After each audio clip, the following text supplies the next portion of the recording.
Bienvenidas y bienvenidos a Gente Ve Opiniones. Hoy es lunes 22 de octubre, a punto de finalizar el 10º mes del año. Dentro de 9 días estaremos finalizando el 31 de octubre. Así que ya estamos cada día más cerca del próximo proceso electoral de El Salvador.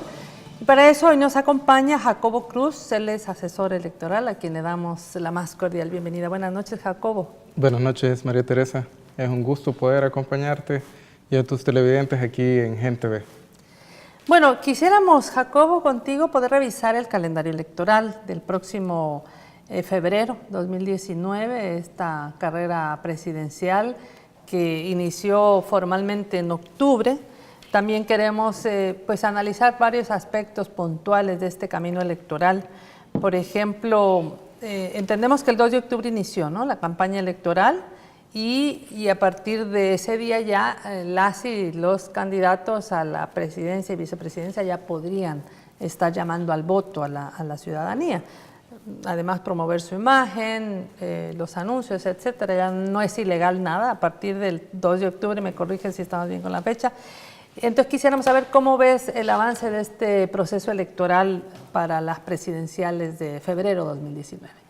Bueno, en realidad el proceso electoral no inicia por esta fecha, sino que más que todo son los candidatos quienes van al tribunal a solicitar su inscripción.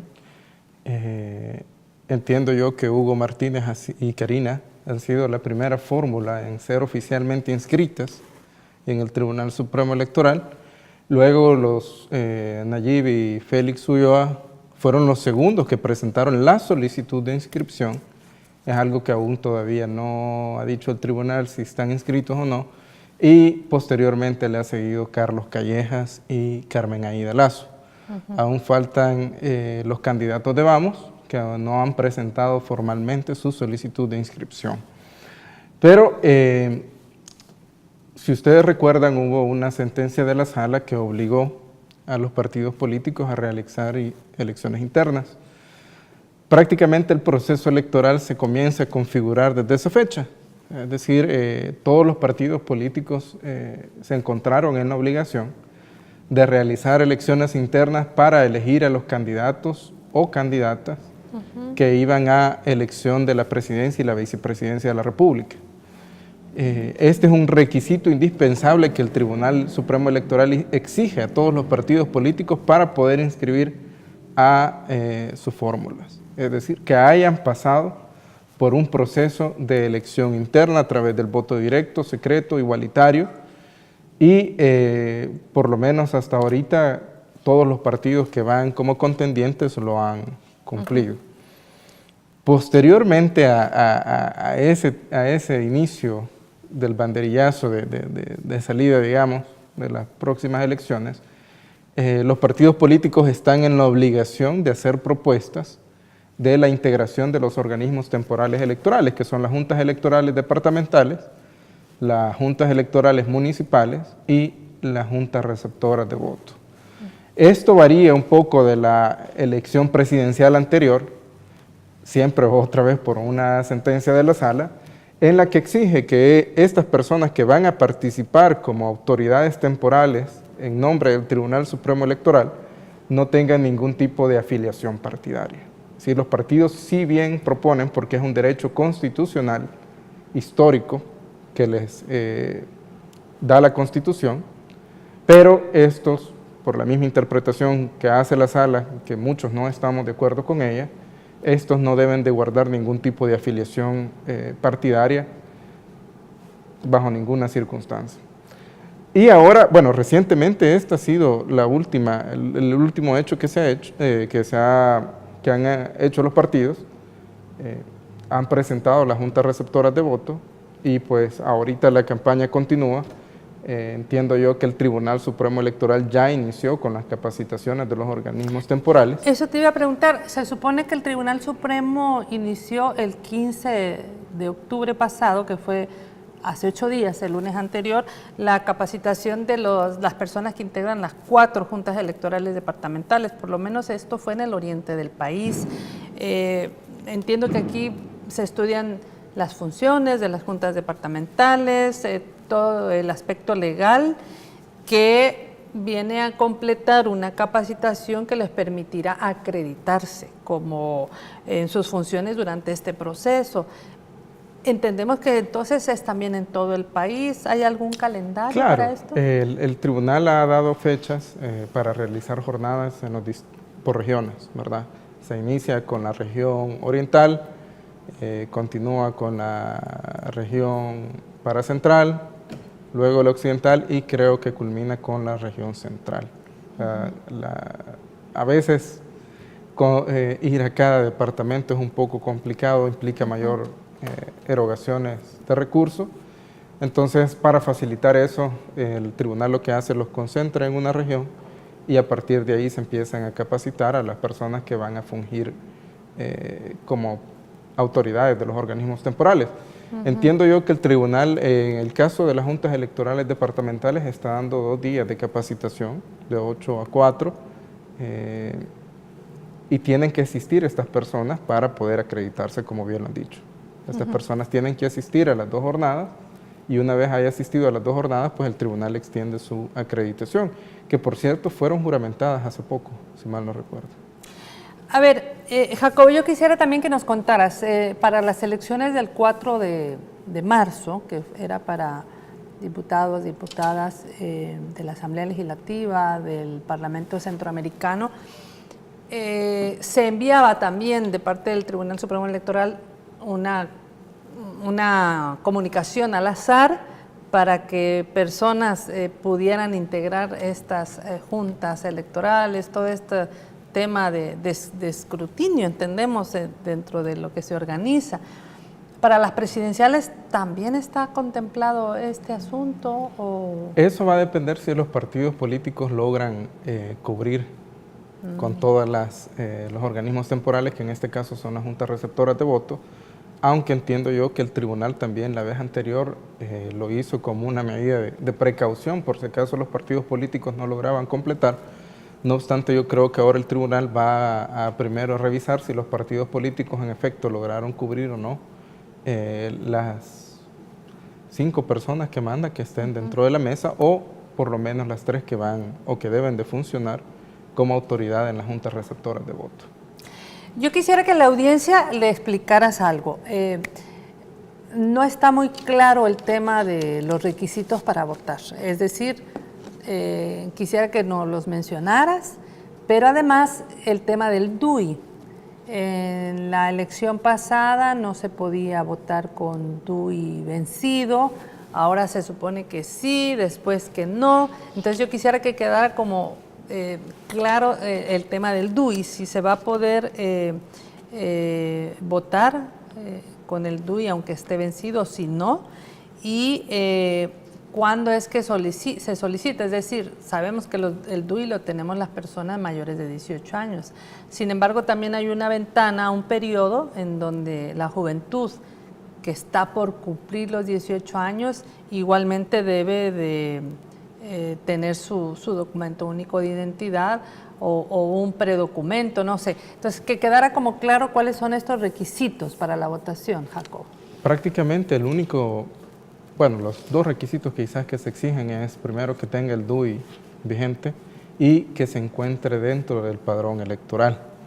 El padrón electoral se hace de la base de datos que tiene el Registro Nacional de las Personas Naturales. El Tribunal Supremo Electoral toma esa base y a partir de ahí se hace el padrón electoral. La dirección que le aparece del municipio a las personas en su DUI, esa es la circunscripción territorial en la cual a las personas le toca ir a votar.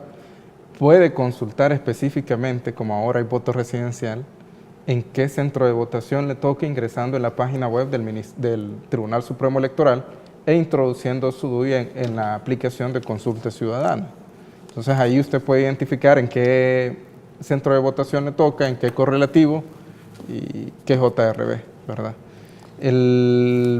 La situación que se dio es que Arena, en una medida bastante populista, trató de que las personas pudieran votar con el DUI vencido. Pero hay un dato bien interesante y es que desde el 2010, de hace 8 años, hay alrededor de 300,000 personas que no han renovado su DUI. Y es algo bastante extraño porque todas esas personas se supone que son mayores de edad y dentro de 8 años es absolutamente extraño que ninguna haya tenido la necesidad de renovarlo para hacer algún trámite, ¿no? Entonces, Arena siempre ha insistido en eso y se puede creer que además de ser una movida populista, es una movida porque hay un interés de que estas personas que no la han renovado vengan y puedan votar. Pueden ser que se hayan extendido 2 veces, pueden ser que fueran personas que son del extranjero, no sabemos, pero por alguna razón... Bueno, se habló mucho en la elección pasada, presidencial, por cierto, de gente que había venido de Nicaragua, gente que había venido de Guatemala, incluso de Honduras, que hubo paso en puntos ciegos, porque no necesariamente a través de las aduanas o de los pasos migratorios normales. Entonces se habló mucho de, bueno, me llama la atención esta cifra que tú das, 300,000 personas que no han renovado su DUI. Entonces, ¿cómo hacen los trámites? Claro, sí, para cualquier trámite, para ir al banco, para sacar la licencia se necesita el DUI vigente. Por eso te digo, o sea, es bien raro que estas personas desde hace 8 años no hayan realizado ningún tipo de trámite en el que van a necesitar el DUI. Inclusive estas personas que quizás pudieron acceder a algún empleo, no lo han ido a renovar. Pero frente a esa medida, ya la Sala de lo Constitucional se había pronunciado anteriormente de que las personas no pueden ejercer el sufragio con el DUI vencido. Y esto se debe a la seguridad jurídica y la legitimidad con la que tiene que contar el proceso. Porque dice la Sala, miren, cuando las personas que tienen su DUI vigente van a votar, se sabe que estas personas están activas en la vida jurídica, se sabe que además estas personas son las que efectivamente están ejerciendo una situación dentro de la sociedad y son las que pueden elegir. Pero si se hace con personas que su DUI está vencido, dice, no hay garantía de que el padrón se encuentre completamente depurado. O sea, también la actualización de los DUI sirve para que el padrón se depure, ¿verdad? Para la conformación del padrón. Entonces, en aquella fecha que Arena y otros partidos de derecha aprobaron este decreto, el presidente de la República lo vetó y dijo, miren, no podemos darle trámite porque ya la Sala de lo Constitucional dijo que eso, que votar con el DUI vencido es inconstitucional. Nuevamente en agosto, septiembre, otra vez Arena, con otros partidos de derecha, intentaron, bueno, habían dicho, aprobaron otra vez el hecho de poder votar con DUI vencido. Y es bien gracioso porque el discurso que ellos utilizan le dicen a la gente, no, miren, la idea es no afectar su bolsillo, pero, y por eso te digo que me resulta raro, cuando se hace el decreto dice únicamente para efectos de votación de la elección presidencial de 2019. ¿Cómo van a creer que de diciembre a febrero, que son las votaciones, una persona que necesita su DUI y necesita ir al banco, necesita hacer otro trámite, no lo va a ir a renovar? O sea, porque el efecto de ese decreto era únicamente con objeto de poder votar en las elecciones de 2019. Si yo voy al banco con ese DUI vencido, yo no puedo hacer ningún trámite. Y por eso te digo, es una medida completamente populista. Entonces, el presidente vino y lo vetó nuevamente. No sé si al final van a intentar aprovechar otra vez, pero los televidentes y todos los demás ciudadanos tenemos que estar conscientes de que esa es una medida populista que no tiene un trasfondo significativo de aliviar la economía porque únicamente se ha emitido para efectos electorales, y lo otro es que más parece que es una acción para abonar al fraude de esas 300,000 personas que en 8 años nunca han renovado su DUI. Bueno, sería realmente lamentable, ¿verdad? Que se pudiera estar pensando en esto, porque se supone que la democracia avanza, se supone que cada vez hay pues también más como seguros para poder evitar una situación de fraude. Sin embargo, Jacobo, si hablamos del tema de la juventud, aquella que está por cumplir 18 años, ¿debe tener cumplido los 18 años para el 3 de febrero? Se hace una especie de empadronamiento. El empadronamiento de estas personas creo que llegó al 3 de septiembre y en la fecha que van a cumplir los 18 años, pues van a ellos a sacar su DUI y a partir de ahí ellos, porque tiene que hacerse un cierre del padrón, o sea, esas personas que se inscribieron, que van a cumplir los 18 años antes de las elecciones del próximo año, tenían que empadronarse y una vez empadronados, pues estos ya aseguran su lugar dentro del padrón. Van a aparecer quienes no lo hicieron y cumplen 18 años antes de las elecciones, simple y sencillamente no van a poder votar. Tenían que haberse ido a empadronar antes del 3 de septiembre. La otra consulta, yo tuve la oportunidad en la elección de marzo de una ex compañera de trabajo que decía, yo no pude votar porque ella había renovado su DUI, pero le robaron la cartera. Entonces, adujo esa situación, pero no hubo excepción. ¿Habrá algún tipo de excepción si hay una situación en la que, por decirte algo, yo llevo la carta de la policía donde digo que mi DUI fue robado el día anterior o algo así, o no? No, no hay ninguna alternativa al DUI.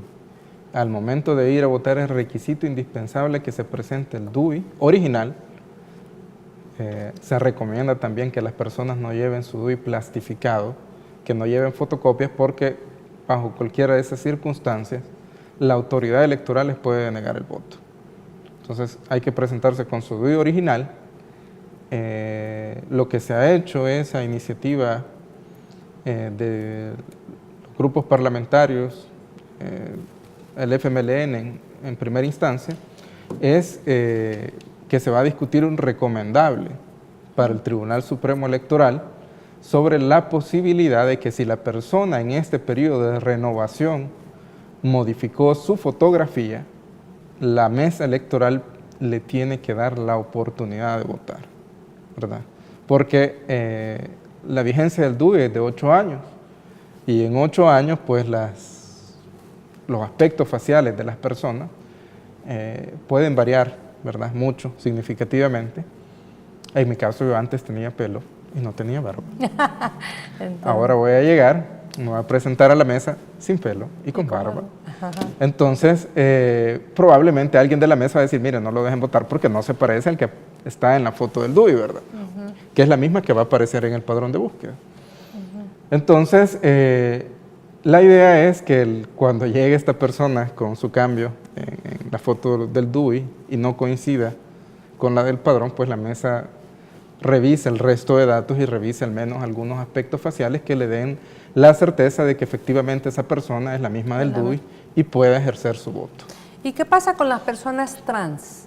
Que en el DUI dice Juan Pérez, pero llega con pelo largo, pintada, un hombre que se viste como mujer, una trans. Claro, fíjate que eso antes era en realidad un problema. Y ahora todavía en las elecciones de marzo pasado se presentaron algunos problemas, pero ya fueron en menor cantidad. O sea, ya parte de la capacitación de las mesas de las juntas receptoras de voto es justamente garantizarles este derecho a las personas que pues deciden vestirse de otro género distinto al que aparece en su DUI, ¿verdad? También el tribunal tiene una parte en su manual de capacitación de que a estas personas se les permita el ejercicio del voto. Así que cualquier persona que nos esté viendo y que no le quieran dejar votar, sepan que es un derecho de ustedes ir y ejercer el voto, independientemente de cómo ellos vayan vestidos o la identidad que hayan adoptado, ¿verdad? Únicamente tienen que hacer referencia, mostrar su DUI y pues la mesa igual hace una evaluación de que existan algunos aspectos faciales mínimos que le permitan identificar que efectivamente esa es la persona que está ejerciendo el voto. Muy bien, con esto nos vamos a ir a la primera pausa y al volver vamos a hablar sobre lo que recientemente el Tribunal Supremo Electoral ha detectado con el tema de completar los requisitos para la inscripción a las candidaturas de presidente y vicepresidente. Ya regresamos, no nos cambien.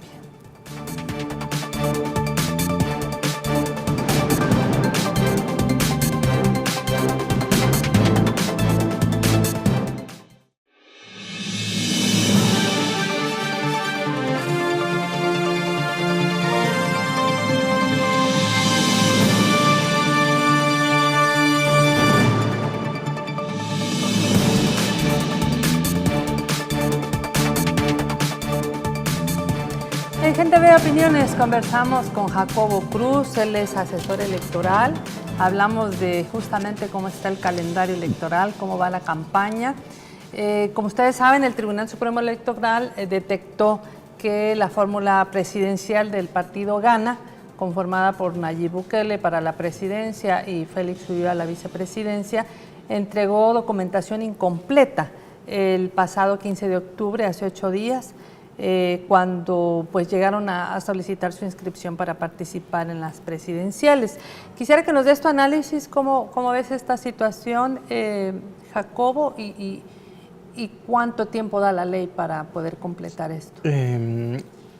Bueno, después de notificado, la ley da alrededor de 3 días para que el partido político presente la documentación que ha sido observada como faltante, y en el caso que no la presenten, pues el tribunal va a emitir una resolución denegando la inscripción de la candidatura. Por eso yo digo que las personas tienen que saber hacer la distinción, que una es el acto cuando van y presentan la solicitud de inscripción, y la otra es cuando el tribunal dice, miren, efectivamente esta fórmula ha cumplido con todos los requisitos que señala la Constitución y la ley, y por lo tanto está debidamente inscrita. El único que hasta ahorita ha sido inscrito por el Tribunal Supremo Electoral ha sido la fórmula de Hugo y Karina. Falta aún que defina si el candidato de Gana logra presentar la documentación que ha sido observada, y si también la fórmula de la Alianza Nuevo País pues presenta también toda la documentación completa, o si la ha presentado incompleta, que la subsane. ¿Verdad? Pero eso es el artículo 145, ¿verdad? El Código Electoral, sí. Tengo en mis apuntes, que es el que dice... Ahí dice cuáles son los requisitos y cuál es el plazo que tiene en caso de que no se presente la documentación de manera completa. Bueno, aquí habría que esperar estos 3 días de ley, que entenderíamos que es que hoy, mañana y pasado, ¿no? De aquí al Habría miércoles. que ver cuándo les notificaron, porque Es a partir de la noticia puede notificación. ser, sí, exacto, de ahora, pero les pudieron haber notificado el viernes. Si les notificaron hoy, por ejemplo, corre a partir de mañana los 3 días, martes, miércoles, jueves. Y si les notificaron el viernes, pues podría ser lunes, martes, miércoles. Okay. Sobre las inscripciones, bueno, ya nos anunciabas que ya las, digamos, como en firme, ya está la de Hugo Martínez y Karina Sosa, ¿no? El candidato y la candidata por el FMLN. El presidente del Tribunal Supremo Electoral, Julio Olivo Granadino, dice que también pronto va a convocar a los partidos políticos para firmar un pacto de no violencia, un pacto por la democracia, por la convivencia y seguridad democrática de El Salvador. ¿Cómo ves este tipo de iniciativas, Jacobo? ¿Por qué es importante que realmente las candidaturas presidenciales, vicepresidenciales se comprometan a respetar las reglas del juego electoral? Bueno, yo creo que es importante que independientemente se firme o no se firme el pacto, pues todos los candidatos y los partidos políticos estén en la obligación de cumplir con lo que establece la ley y de comprometerse a realizar una campaña limpia y de propuestas. Me parece muy acertado, independientemente de lo anterior, que el Tribunal Supremo Electoral ejerza un tipo de actividad como esta, porque también es algo que motiva a los candidatos y a los partidos políticos a realizar una campaña de propuestas. Me ha parecido absolutamente interesante los debates que se están haciendo con todos los candidatos en diferentes medios, a veces escritos, otras veces televisivos, porque esto le permite a la gente ya irse formando una concepción de cada una de las propuestas electorales que los partidos y los candidatos están ofreciendo. A mí me llamó, por ejemplo, mucho la atención la actividad de NADE. La mayoría de los candidatos se pusieron a leer un papel y me pareció bastante atractivo el hecho de que Hugo Martínez fluidamente expusiera sus propuestas sin necesidad de leerlas. Yo creo que eso le puede decir a la gente, miren, bueno, los otros candidatos quizás todavía no han terminado de estudiar sus propuestas y el otro definitivamente se ve que tiene un gran manejo y conocimiento de lo que está ofreciéndole al electorado salvadoreño. Entonces, actividades como las que pretende realizar el Tribunal Supremo Electoral de un pacto de no violencia, actividades como los debates, únicamente vienen a fortalecer el proceso democrático que nosotros estamos viviendo.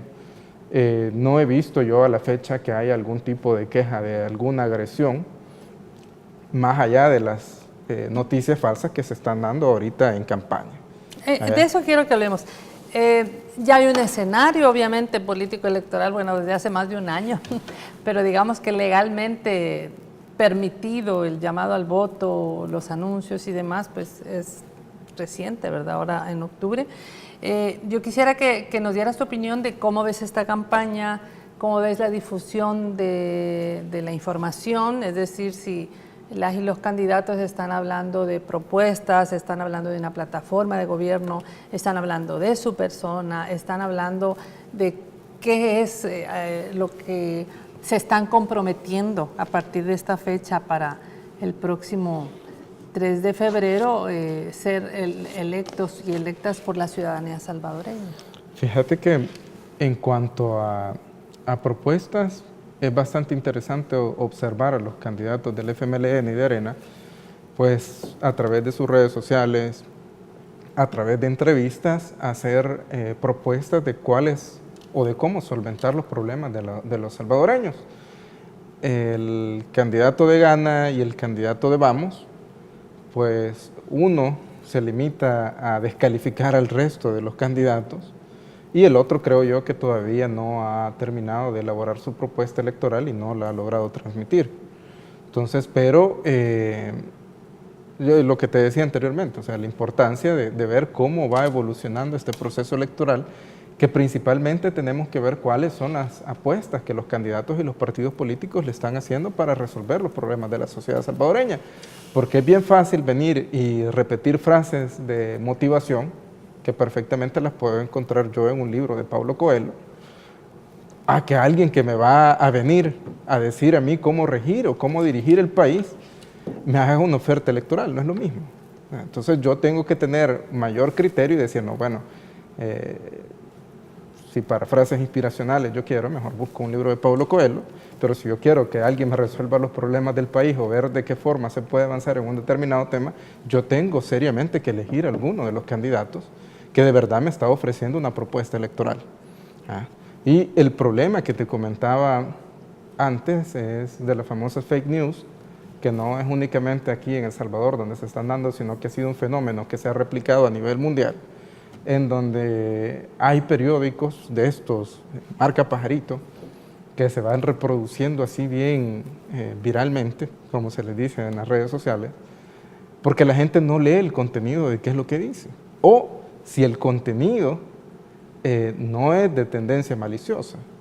Uno puede, lo mejor que uno puede hacer para esta elección es conocer las propuestas de los candidatos y contrastar la información que se nos está presentando, especialmente de esos periódicos digitales de dudosa reputación, porque cuando uno empieza a ver, ¿verdad?, el titular es bien llamativo y nadie le da clic para ver cuál es el contenido, y si algunos se atreven a darle clic al contenido y lo compara con el resto de noticias, con las televisivas, con las de los otros medios, ve que hay una variación en el contenido.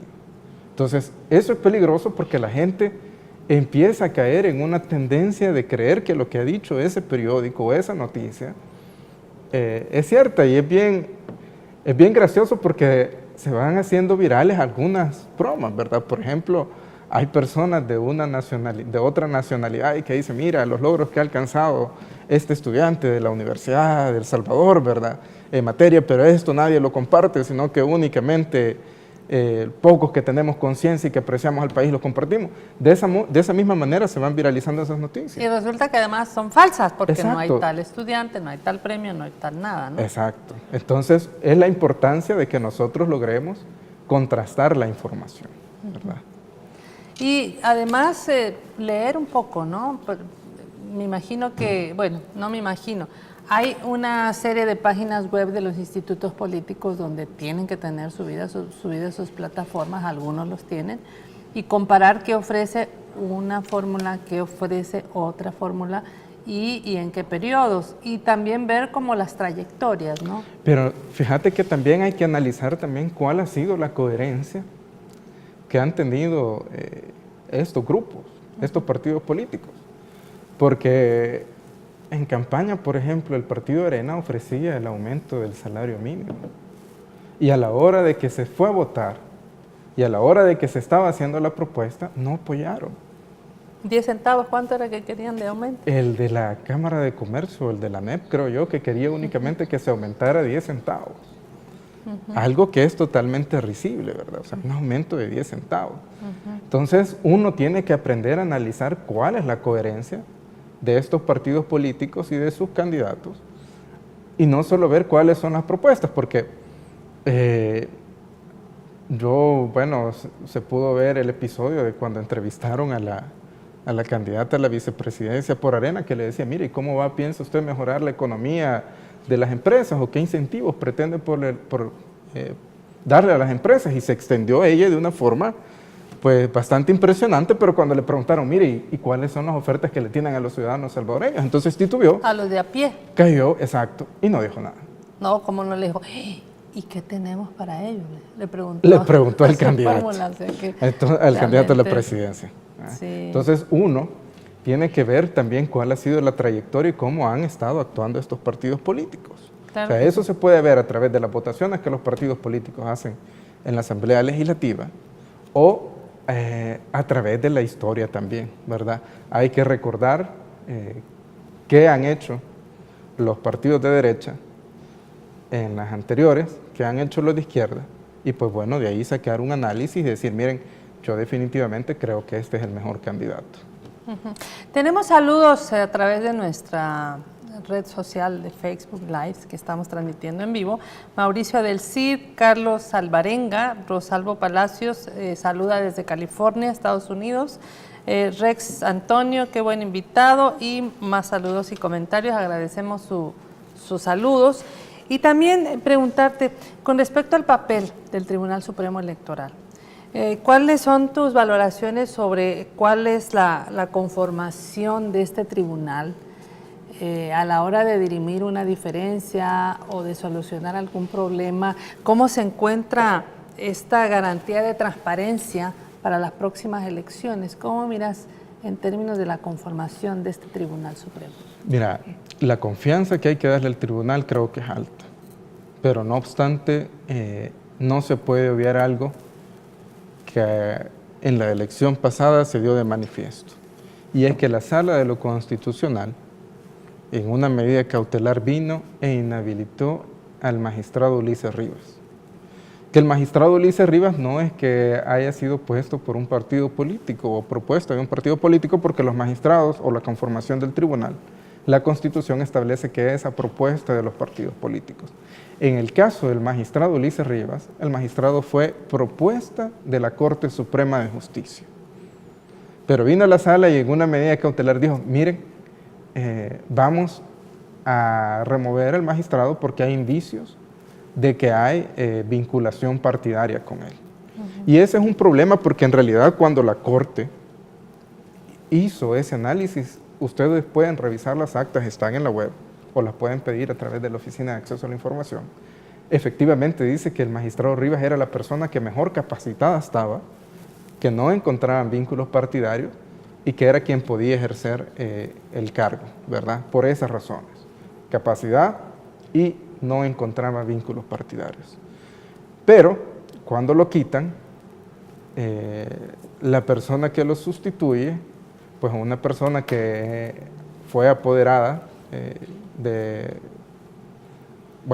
las empresas, de varias empresas grandes del país, y la configuración del tribunal que tiene pierde el equilibrio, porque el hecho de que el magistrado Rivas haya sido propuesto por la Corte Suprema de Justicia tiene una lógica, y es que quien va propuesto de la Corte Suprema de Justicia le brinda un balance a los que fueron propuestos por los partidos políticos. Entonces, eso se pudo ver ya de manifiesto en las elecciones anteriores, cuando los magistrados del Tribunal Supremo Electoral no querían que se revisaran o no querían darle validez a un acta de un municipio, no recuerdo si fue de Gotera, y al final este otro partido recurrió, y cuando recurrió pues le dieron la razón, dijeron que se abrieran los paquetes y cambió el resultado electoral. De la misma forma, en el caso de Zacatecoluca, al momento de conocer los votos impugnados, marcas, que digamos acá estaba la bandera, marcas que se encontraban al otro extremo, ya casi llegando a donde tú estás sentada, le daban la validez y decían, no, mire, que la voluntad es inequívoca. No obstante, la ley establece que el voto se ejerce sobre la bandera del partido político, ¿verdad? Claro. Entonces, claro, uno puede decir, mire, si la ley es clara, ¿por qué estas personas están pretendiendo que estos votos sean válidos? Entonces uno lo único que puede pensar es que se debe a la configuración subjetiva o de las personas que en ese momento están ejerciendo como miembros del Tribunal Supremo Electoral, que hay una fuerza de las propuestas de los partidos de derecha, más la otra persona que fue apoderada en algún momento de empresas, ¿verdad? Que la lógica nos lleva a decir que también es una persona de derecha. Hemos hablado solo de la parte de la conformación. En el próximo bloque vamos a hablar también de tema presupuestario, tema logístico. Pero antes de cerrar el bloque, queremos recordarle que el Ministerio de Salud está invitando a ponerse al día con las vacunas para las niñas y los niños menores de 5 años, mujeres embarazadas, adultos mayores. Esto con el fin de que puedan, pues, prevenir enfermedades que son prevenibles, como el tétano, la difteria, tosferina, el rotavirus y otras enfermedades. Recuerden que de 8 de la mañana a 3:30 de la tarde hay servicio en todas las unidades comunitarias de salud, también en horarios extendidos de FOSalud y por supuesto en las clínicas comunales del Seguro Social. Así que ponte al día con la vacuna, es la invitación que el Ministerio de Salud hace esta tarde. Ya regresamos.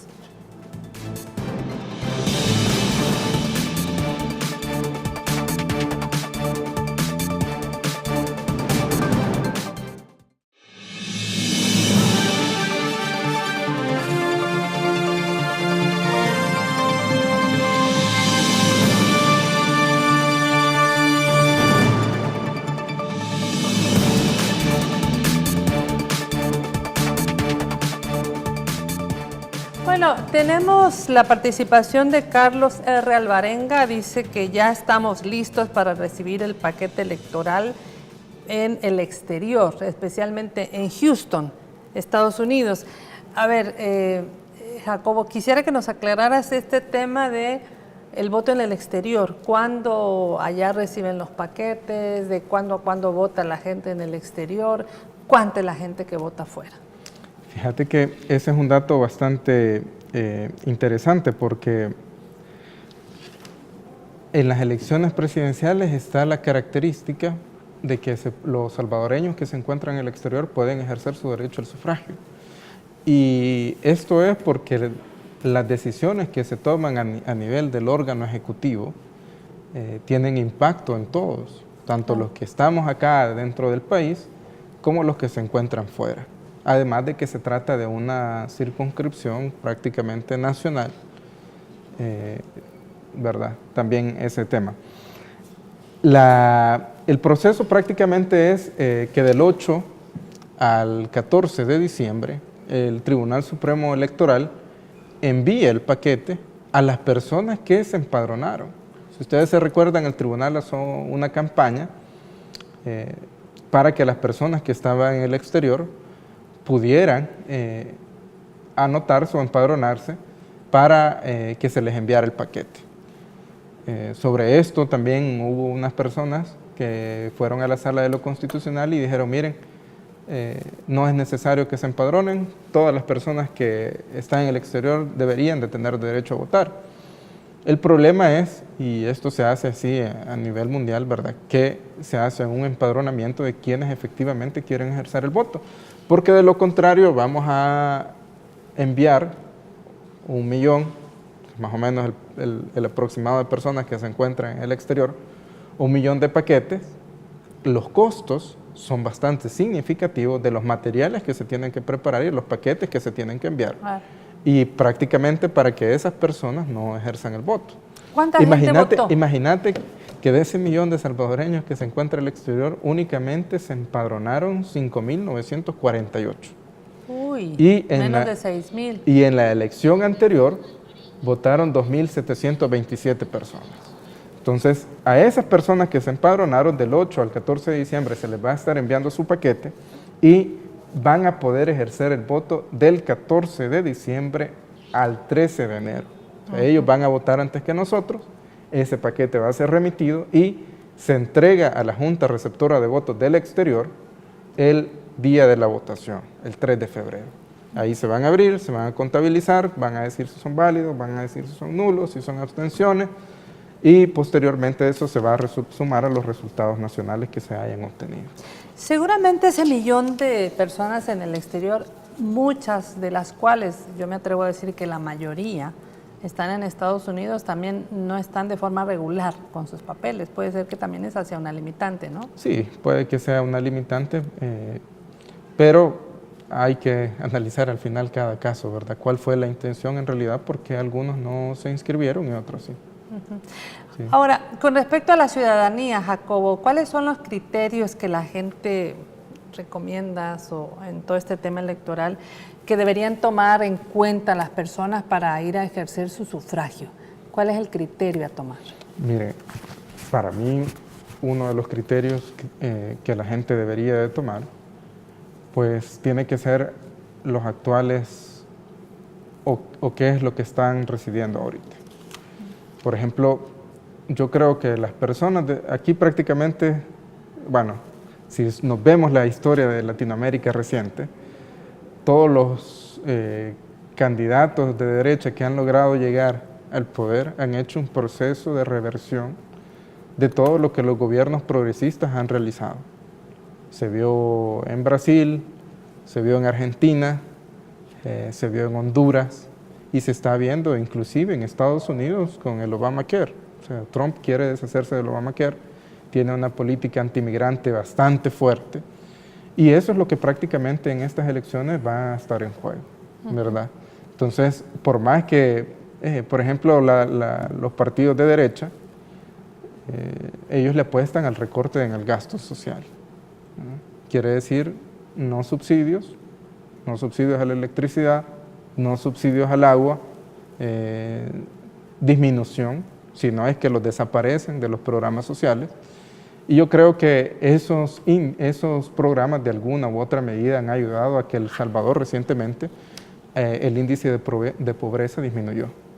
Entonces, sí falta mucho por hacer. En lo personal creo que debe de atenderse también a la formación académica que han tenido cada uno de los candidatos. En el caso de la fórmula de Arena, pues parece que la candidata a la vicepresidenta está mejor preparada que el candidato presidente. En el caso del FMLN me parece muy atractiva la fórmula, los dos son altamente preparados. Creo que son los dos únicos que tienen experiencia en la administración pública. En el caso de Nuevas Ideas, pues llevan a una persona que ha sido alcalde, la experiencia que él tiene, otra persona que dice que viene de la sociedad civil, pero en realidad ya ha ejercido cargos públicos, ha sido magistrado del Tribunal Supremo Electoral y por ahí le han achacado algunos hechos que cometió cuando fue magistrado, que la gente debería de revisar. Y en el caso de Vamos, que son dos personas completamente nuevas en la política. Entonces, yo creo que la experiencia y la preparación tiene mucho que ver, además del respaldo y de la trayectoria que un partido político pueda tener. Es decir, los candidatos definitivamente no se pueden desvincular de los partidos políticos que lo proponen. Yo creo que es importante revisar la historia, ¿verdad? Revisar el trayecto de lo que ha sido el país, por ejemplo, de los acuerdos de paz para acá, qué se ha hecho, cómo se ha hecho, qué se ha logrado, qué no se ha logrado, cuál es como la deuda que tienen los diferentes partidos políticos con relación al país. Y las personas deberían de también tomar conciencia de que este es un proyecto conjunto, ¿verdad? Indistintamente llegue quien llegue, no va a ser únicamente esa persona la que va a tener la solución a todos los problemas, sino que la ciudadanía también tiene que adoptar o tenemos que adoptar un papel más activo. El llamado a la juventud, Jacobo, tú como joven también, bueno, Casi joven, a pesar de un joven mi más edad, adulto. mi edad no coincide con mi cabello. Para que que no participe el próximo 2 de febrero en elegir el futuro de su país. El futuro de todos. O sea, prácticamente los jóvenes son una pieza completamente importante en este proceso que viene y es necesario que se involucren en la política, no únicamente que se metan en cuestiones de antipolítica, porque el discurso más fácil ahora a nivel latinoamericano ha sido el discurso antipolítica. O sea, todo lo que es política es malo. Y yo creo que ese es un mal mensaje para las juventudes porque lo que los hace es que los vuelve apáticos de la participación política, pero todos los días, seamos políticos o no seamos políticos, hacemos política. Entonces, claro, los jóvenes tienen el deber y el compromiso de ejercer política porque prácticamente en las manos de ellos va a quedar este país. O sea, ya los que ya estamos medio mayores y los que ya están mayores, pues ya estamos cumpliendo parte de un ciclo de vida y al final no somos nosotros quienes vamos a definir cuál va a ser el rumbo del país, sino que la juventud. Claro que sí. Bueno, Jacobo, agradecemos tu presencia esta noche aquí en Gente Ve Opiniones. Muchas gracias, María Teresa, y al público que nos ha estado sintonizando, pasen feliz noche. Pues sí, les deseamos feliz noche, les invitamos mañana a las 7 de la noche a una nueva entrevista, siempre aquí por Gente Ve Opiniones. Gracias por su sintonía y gracias a los internautas que se pusieron a escribir hoy para saludar y opinar. Así que los esperamos el día de mañana.